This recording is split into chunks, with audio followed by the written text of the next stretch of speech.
Le poste de milieu dans le football est sûrement le poste le plus ingrat sur le terrain. Tu es celui qui est au cœur du jeu et tu es celui qui doit fournir le plus d'efforts. Lorsque tu contrôles le jeu et que tu rends ton équipe performante, la lumière se trouve sur les attaquants. Et lorsque tu fais des erreurs, elles sont souvent fatales. C'est pourquoi aujourd'hui, on va voir ensemble les 3 secrets pour faire de toi le meilleur milieu sur le terrain. Et on va commencer par le plus important de tout, celui dont tout dépend, celui sans lequel tu ne peux pas être milieu de terrain, la prise d'information. Tout le temps, mais vraiment tout le temps. Il n'y a pas un moment où tu ne prends pas l'information sur ce qui t'entoure. Tu dois constamment savoir où se trouve le ballon, tes partenaires et tes adversaires. Entre 2 ballons, dis-toi que Xavi peut parfois prendre l'information 47 fois. Par contre, ne fais pas ça n'importe comment. Lorsque la balle se trouve assez loin de toi, n'hésite pas à regarder avec les yeux en tournant la tête complètement, voire le corps en entier. Fais-le le maximum de fois. Plus la balle s'approche de toi, plus tu commences à utiliser ta vision périphérique en gardant ta vision centrale sur le ballon. Tu donnes le ballon et tu te remets à regarder autour de toi pour savoir où est-ce que sont tes adversaires, tes partenaires et la balle.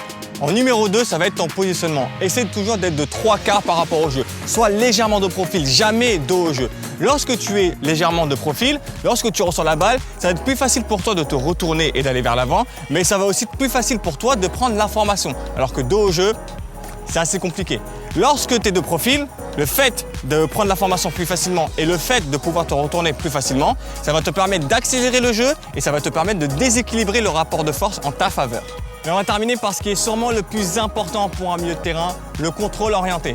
Le contrôle orienté va te permettre à la fois de t'orienter correctement par rapport au jeu en une seule touche, mais aussi d'éliminer un adversaire qui pourrait se trouver derrière toi, soit en partant à l'intérieur, soit en partant vers l'extérieur. Pour cela, tu dois t'entraîner à le répéter des centaines de fois, des milliers de fois, voire même des millions de fois, dans toutes les directions possibles et à des vitesses différentes. Pour cela, travaille les contrôles orientés pied fort, pied faible, intérieur, extérieur et derrière la jambe d'appui. Pour rendre le contrôle plus efficace, tu te dois d'avoir pris l'information avant et pendant le contrôle. Parce qu'un contrôle orienté nécessite de savoir dans quelle direction l'effectuer avant même son exécution. Pour un milieu de terrain, un contrôle sera toujours orienté. Ça n'existe pas. Comme la passe de Fred là, à 2 balles, là, ça n'existe pas.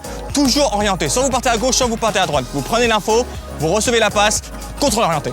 Voilà les gars, c'est la fin de cette vidéo. J'espère qu'elle vous aura plu. Si vous avez des idées de vidéos à nous proposer, ça se passe dans les commentaires. Cette